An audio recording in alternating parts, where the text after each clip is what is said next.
Bună dimineața și bun găsit la BU. Sunt Sabina Iosub și vă invit să rămâneți alături de mine în următoarea jumătate de oră, căci o să discutăm despre ceea ce va face anul acesta, în 2022, așadar, Parlamentul European. Sigur că ne uităm și la ceea ce s-a întâmplat în 2021, care au fost principalele acțiuni și ce este în pregătire. Today, here with me in the European Parliament in Strasbourg is Jaume Duch. Thank you so much for your presence. Thanks for inviting me. The viewers knows that you are the spokesperson of the European Parliament and the Director of Communication. It is important to underline this again in order to understand everybody that you are speaking in the name of the European Parliament. Thank you. Right. We will see together, we will try to make together the best picture of 2022 from the European Parliament's eyes. What are the main subjects on the agenda? Well, there will be many subjects, of course, but I would say that still the most prominent in the agenda will be how to recover from COVID consequences, from the sanitary point of view, but also from the economic and social point of view. As everybody knows, there was this decision to create this recovery plan, which is a massive, huge plan of investments by the European Union in all the member states, but these plans have to be executed during 2022. And then 23 and 24. So one important thing in the Parliament for the next months will be to control, to supervise, to be sure that these plans are developed rightly, that these investments are taking place, that the Commission has the tools, also to coordinate what the Member States are doing, to be sure that this money, these 750 billion euros, are not just spent, they are invested, they are in some way helping to transform the economy of our societies and also to improve the life of citizens, because at the end this is the real objective, the real target. In the first days, in the first weeks of 2022, we will see some analysis made on some plans, because we will see in the case of only some countries, unfortunately, the 6-month period ended, and it will be an audit of that period. I think it's important for every state, every member state, to understand that every 6 months somebody is watching very closely what are the results, and if they are meeting the things that are put over there in the plan. Yes, indeed, the plan is constructed in a way that the states, the governments in the states only get the money once the actions have been developed. So it's not that you receive a check and then you spend it. It's that you will be, you will be granted the money by different phases depending on how far you are progressing in the execution of the plan. But this is something which, of course, has to be controlled by the European Commission. They are the executive in Brussels, but at the same time we need also the citizens having a look to how these plans are developed and how these plans are implemented. And that's why it's also important to find the right role for the European Parliament and for the national parliaments. In this case, for the Romanian Parliament, they also have to have a close look to how these plans are being executed. What was the most difficult thing, in your opinion, for the European Parliament in 2021? Well, 2021 was not an easy year, of course, because of COVID. From an internal point of view, I would say the fact that we had to work in an hybrid format with some members being in Brussels or in Strasbourg when the plenary sessions were held, but others following or working from home or from their countries. And then, of course, the agenda was different than expected 2 or 3 years ago. Very high in the agenda was, of course, to supervise the European vaccination plan, which I must say has been quite a success in most of the European member states. It was also important to follow everything which was linked to the rule of law, the situation in Poland, the situation in Hungary. Also, there was a resolution adopted about the situation in Slovenia. The European Parliament is really watching how democracies behave in the 27 member states. And then, of course, there was also the adoption of the climate law, which is very important because this is the law which is fixing, which is declaring the targets of the European Union in terms of fighting against climate change in the next year, 2030, and then 2050. You know that the European Union is one of the, let's say, most progressive regions in the world in fighting against climate change. But now this is official because this law was adopted. There are many things have been done in the last 12 months. So, looking at the results of 2021, keeping in mind the targets for 2022, what are the steps to be done here in the European Parliament? New legislation, do we need in some areas? I'm saying yes. And of course, we have to implement it in the member states. Over the last 2 years, a lot of new things appeared due to pandemic. Yes. Adapting to digitalization in general, I think it's now more on top of the agenda than it was before. Just 2 examples. Yeah, look, January is the moment where the Parliament starts the second half of the legislature. The first started in July 2019, so now we are exactly in the middle of the legislature. And by the way, in a couple of days in Strasbourg, there will be again the election for the President of the Parliament and the election of the Vice Presidents, the Bureau. Members will also be elected again, members of the different committees. So we are renovating the whole leadership of the House. And then, of course, the next 2.5 years, ahead of the next European elections in 2024, will be very busy. If you look to the agenda for 2022, you can see, first of all, that we have to negotiate with the Council of Ministers the digital laws, the 2 laws which will place the European Union in a new position in everything which is linked to digital, which is linked to social platforms, which is linked to technology. These 2 laws will be very important. One was adopted by the Parliament in December. The second will be probably in February.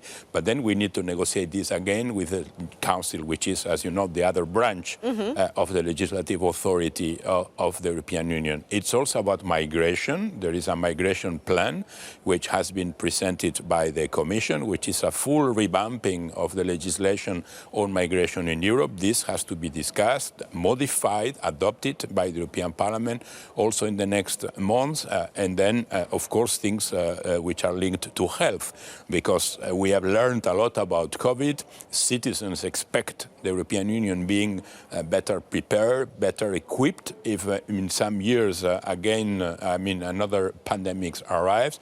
But this needs, for example, this means that we have to reinforce the European Agency for Medicines. We have to reinforce the center which is controlling diseases. All these things have to be done in the next months.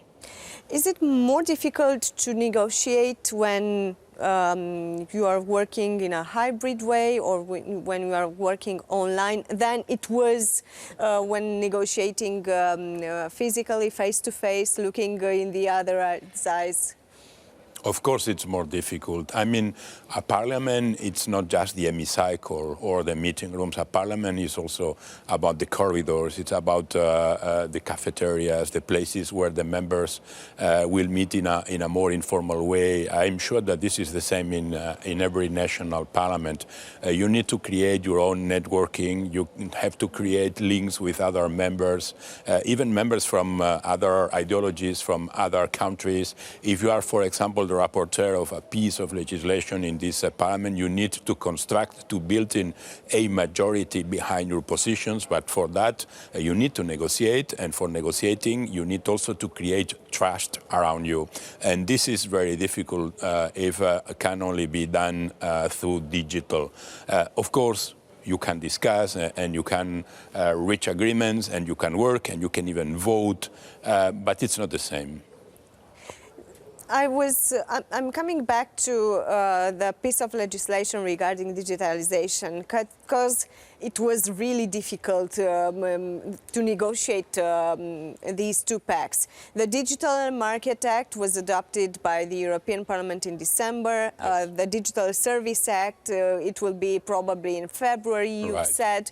This will change actually everything we know on the internet, on the online market, on the digital market. It will be fully, let's hope it will be fully regulated. Yeah, we will know exactly what will happen on an online platform, having the same rules like in real life, let's say. Do you think that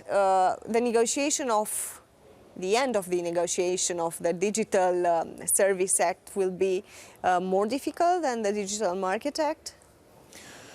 They are different. Yes, they are different, and maybe the second it's more difficult because it's also more technical. In the discussions around this law, and also in the discussions with the French government, which is now ensuring the presidency of the Council for the next 6 months, it was pretty clear that this is one of the real priorities for the next 6 months.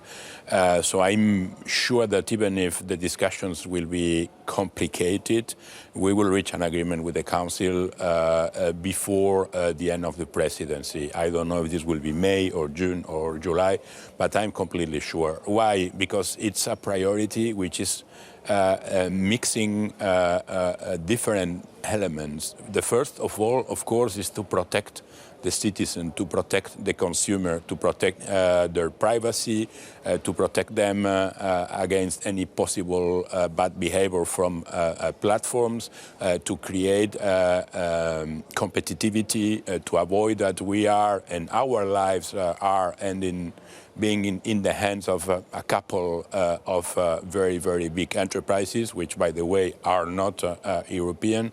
All these things are there, but it's also about how to promote the use of digital to enhance, to improve the economic development of the European Union. Of course, our economies are transforming from industrial to digital, but for that you need clear rules, and you need these rules being adopted for the European Union, for the whole European Union. Why? Not only, of course, because this is the logic thing for an internal market, but also because if you reach that, if you are able to do that, then in some way you are showing the path to the rest of the world.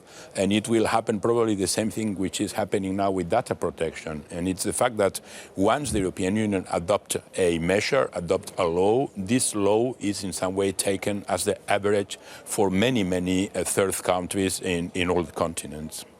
During the debates, during the negotiations on the digital packages, there was a lot of pressure coming from outside the European Union especially. That's why I was saying that is difficult and will be difficult in the next period. Do you think that after we see the internet, let's use the big umbrella, the internet being having the rules, having the European rules, we will see this in America also, for example, or on other markets? As you've said, sometimes the European Union rules are taken as example and it's constructed over there. Exactly. There is a kind of mirroring effect because when we adopt a law, this law will apply to 440 million citizens, which is good sample, let's say. Which is a lot of people and much more than, for example, the inhabitants of the United States. But at the same time, these 440 million citizens, most of them, they have quite a high level of life if you compare with other continents or with other parts of the world, which means that the companies, the enterprises have to have a look to what happens in Europe. And if you have to adapt to the European legislation, then you prefer to adapt yourself not just for the European market, but also for other markets. So the same companies which are now lobbying or trying to influence how the European law will be adopted, once this law will be adopted, even if they don't like the law, they will prefer that in other countries, in third countries, starting by the United States, ending by Australia, the setting is more or less the same, because in this case they know that they can apply the same elements and the same conditions, and that they don't need different levels of different ways of working depending on the continent or depending on the region they are working with. So once they will adapt to the European market, they will prefer that the European market in some way paves the way to the global market. Do you think that this will happen also when discussing about the climate law? Because we know that the European Union is the one that really have put some rules over there, that really made some real steps in order to become greener, in order to fight with the climate change. Well, unlike some other continents. Yeah, we saw this in the climate change many years ago in Copenhagen, and then in Paris, of course, and a couple of months ago in Glasgow. Yes, it's true. The European Union is leading the fight against climate change. The European Union is, I would say, the region of the world which is the most ambitious in reaching targets which really make us closer to climate neutrality, to a situation where the economic activity of the countries is neutral for environment. But it's not enough. Of course, the European Union can be taken as an example, but we know that it will be very difficult to reach all these targets at the global level if there is no real investment from China, from India, from Russia, from the United States. In the United States, the situation, I would say now is better because the Biden administration is, let's say, more traditional as compared with the previous one.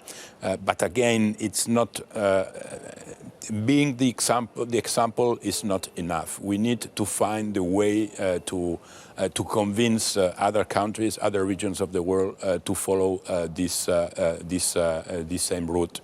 And even inside the European Union, we have to be very conscious that not all the member states are in the same situation. The energy mix, for example, is very different in many places. Right. There are still, there are countries where energy is nuclear. There are countries where energy is still a lot depending on carbon, for example. And of course, transforming all this energy industry in something new costs a lot of money and could also have social consequences if this is not the right plan and this is not applied in a progressive, step-by-step way, which means that at some point it will be also necessary to find the funds, the necessary money to support these countries and to avoid that because we are fighting against climate change, we are creating a worse social situation in some of these countries. So I think that this is also something that will be very present in the debates in the Parliament. How do we use the recovery plans, or how do we keep plans in the future in a way that we are sure that all the countries are treated in a fair way and that all have the real possibility to transform their economy and their energy mix. Talking about money, a lot of money put the European Union on the table for the recovery and the resilience fund, but also for the budget, for the 2022 budget. Where are all these money coming from? A lot of people are asking, are they coming from us, the European citizens? Do we have to give them back? How things work? Let's explain as simple as possible for everyone to understand.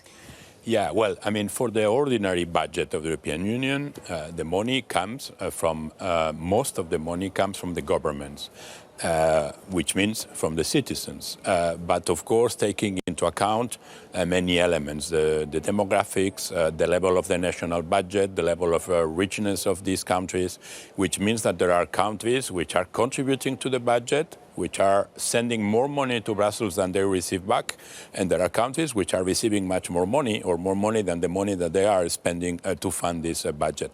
But this is the principle of solidarity. This is linked to the real nature of the European Union.